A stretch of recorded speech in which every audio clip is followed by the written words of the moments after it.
Ridwan Kamil. Selamat malam Pak Gubernur. Selamat malam Bang Karni, para panelis dan semua pemirsa TV One. Saya doakan sehat-sehat. Pak Gubernur, saya dengar Pak Gubernur agak berbeda dengan Gubernur DKI. Kalau Gubernur DKI tadi PSBB-nya walaupun tidak dikatakan total, tapi dia mau balik ke PSBB yang lalu, itu bagi masyarakat dianggap total. Sementara Pak Ridwan Kamil itu punya konsep mikro. Jadi lebih setuju dengan PSBB yang mikro. Apa pertimbangan Pak Gubernur berbeda dengan pertimbangan Gubernur DKI? Terima kasih Bang Karni. Setelah saya menyimak tadi penjelasan Pak Anies, saya tentu sangat menghormati, sangat paham. Izinkan saya menyampaikan argumen-argumen yang memang menurut kami pas untuk situasi sekarang. Jadi Bang Karni, jadi kita ini kan menyepakati salah satu respon dalam penanganan COVID ini menggunakan istilah PSBB secara undang-undang. Nah PSBB itu kan adalah kompromi juga. Dulu ada yang namanya lockdown di awal-awal, ada yang namanya karantina, sehingga akhirnya disepakati PSBB, pembatasan sosial berskala besar. Nah, kalimat P itu, pembatasan, itulah yang diterjemahkan berbeda-beda sesuai situasi dan kearifan lokal. Jadi memang risiko dari sebuah negara berbentuk demokrasi seperti sekarang, itu menyebabkan pemerintah pusat memang tidak bisa full ke teknis, karena teknis diserahkan kepada pemerintah provinsi atau pemerintah kota kabupaten. Maka di Republik ini Bang Karni ada yang menyelenggarakan PSBB, ada juga yang tidak menyelenggarakan PSBB, yang penting tujuan akhirnya pengendalian terkendali. Nah bagi yang menyelenggarakan PSBB seperti DKI, Sumatera Barat, dan Jawa Barat, maka huruf P-nya itu pembatasan itu berbeda-beda. Ada pembatasan 10%, 50%, 60%, 70%, dan kalau maksimal ya namanya kan lockdown, nggak boleh kemana-mana. Nah, PSBB ini, Bang Karni, ini sekarang diserahkan kepada lebih dari 500-an provinsi dan kota kabupaten. Akibatnya, teknis menerjemahkannya itu tidak ada yang sama tadi ya. Nah itu satu hal yang harus kita pahami, ini adalah resiko dari yang namanya negara berbentuk demokrasi. Pemerintah pusat ada keterbatasan sehingga lebih memberikan panduan-panduan general. Yang kedua Bang Karni, harus dipahami kalau kita hanya memilah PSBB ini berdasarkan administrasi politik, itu tidak cukup. Karena si virus ini tidak berhenti di perbatasan, ya, tidak berhenti, tidak ada KTP-nya, tidak setelah batas dia merah, setelah perbatasan wilayah politik dia menjadi kuning, tidak bisa.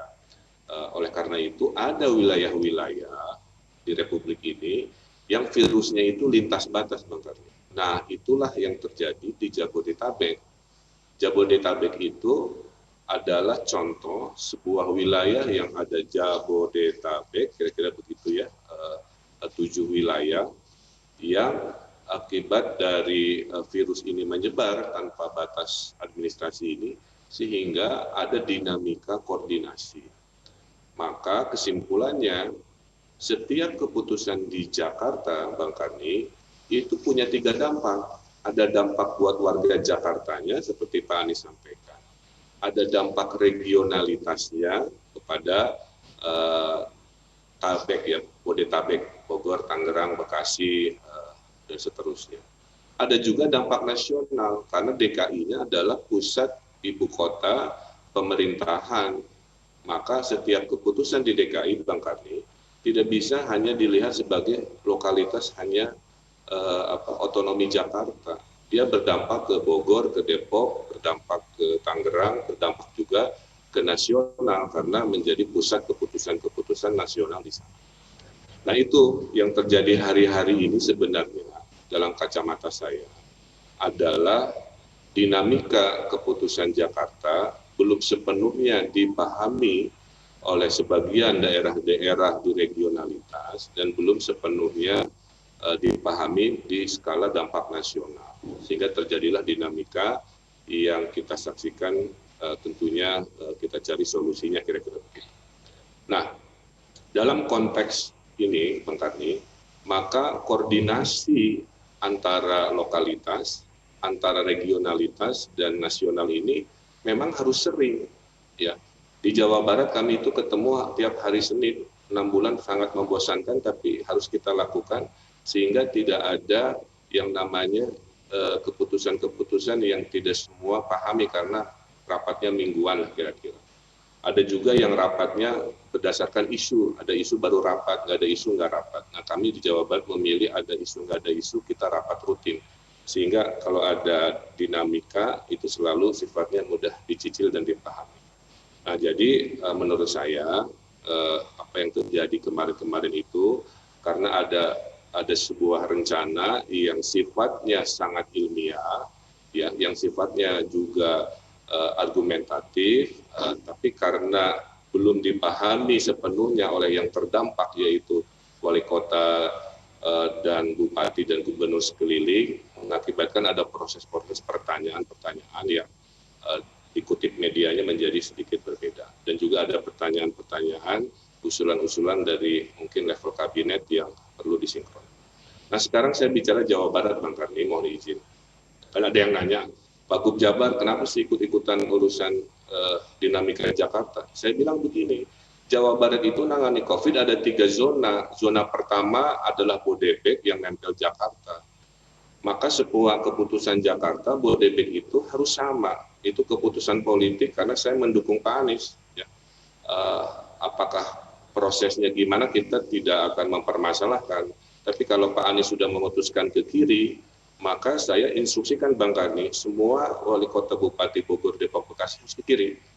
Kalau Pak Anies bilang rem, maka Bogor, Depok, Bekasi. Nah, itulah satu zona, Bang Karni. Kedua, saya ini ngurusi kota yang nggak ada di Bodebek, kota Bandung, itu padat. Penyakitnya banyak di situ. Ya. Yang ketiga adalah yang bukan kota, yaitu kabupaten. Maka manajemen COVID di Jawa Barat itu selalu terbagi 3. Ngurus Bodebek caranya begini, terpaksa harus ikut dengan dinamika Jakarta, dan terkesan seolah-olah ke bawah-bawah kan begitu ya. Kedua, saya ngurusi kota yang padat, ketiga kabupaten.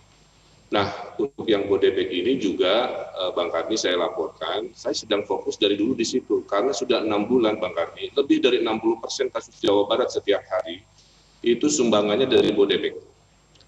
Jadi 60% energi saya juga adalah mensinkronkan gimana agar Bodebek ini kompak dengan Jakarta, kompak dengan sesama Bodebek. Contoh, kalau Depok sekarang rumah sakit tadi saya kunjungi agak tinggi, maka saya kontak Bupati Bogor, siap-siap ya, warga Depok kita bantu oleh rumah sakit di Bogor.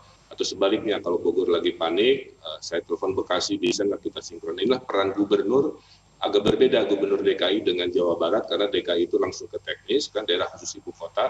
Kalau Jawa Barat itu punya desa, punya gunung, punya kabupaten, punya wali kota, bupati yang pemilihannya sama politik, sehingga saya nggak bisa nyuruh-nyuruh teknis begitu, harus lebih menghimbau. Nah, itulah Jawa Barat. Kedua, kami juga menginginkan, kalau tadi Pak Anies sampaikan rasio testing di Jakarta sangat tinggi, ya karena bantuan dari pemerintah pusat banyak sekali ke DKI sebagai konsekuensi ibu kota negara. Jadi saya juga ingin menghimbau pemerintah pusat, tolong jumlah yang dibantukan ke DKI juga harusnya dibantukan juga ke provinsi-provinsi lain yang penduduknya lebih besar, contohnya Jawa Barat yang 50 juta.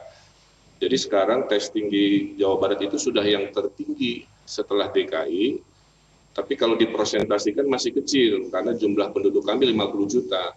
Kami sudah mengetes 320.000 PCR, kan kurang lebih seperti itu. Provinsi lain masih di bawah itu, tapi tetap persentase kecil. Jadi ada satu masukan agar standar DKI yang berlimpah juga karena dukungan pemerintah pusat, kami juga ingin keadilan, diberikan dukungan yang sama supaya bisa menyelesaikan. Nah, berikutnya Bang Karni, ini yang terpenting kenapa kita banyak rame-rame hari ini. Karena saya melihat termasuk ILC ya Bang Karni, melihat COVID ini dengan 3 kacamata. Kacamata pertama, adalah kacamata politik. Karena sudah menggunakan kacamata politik, maka ada sifat orang itu selalu membanding-bandingkan pemimpin satu dibandingkan dengan pemimpin dua, pemimpin tiga, dan sebagainya. Dibikin kubu-kubuan, itu kacamata politik. Terus kalau jagoannya mengambil keputusan, dibela habis-habisan, mau benar mau keliru. Kalau jagoan lawannya itu keliru, dibully habis-habisan. Nah, saya melihat mayoritas membahas PSBB ketat ini juga dari kacamata politik, gitu ya. Yang berikutnya adalah kacamata ilmiah. Kalau kita bicara kacamata ilmiah, maka membahas COVID itu adalah memberi solusi. Saya jadi relawan COVID sekarang, relawan vaksin.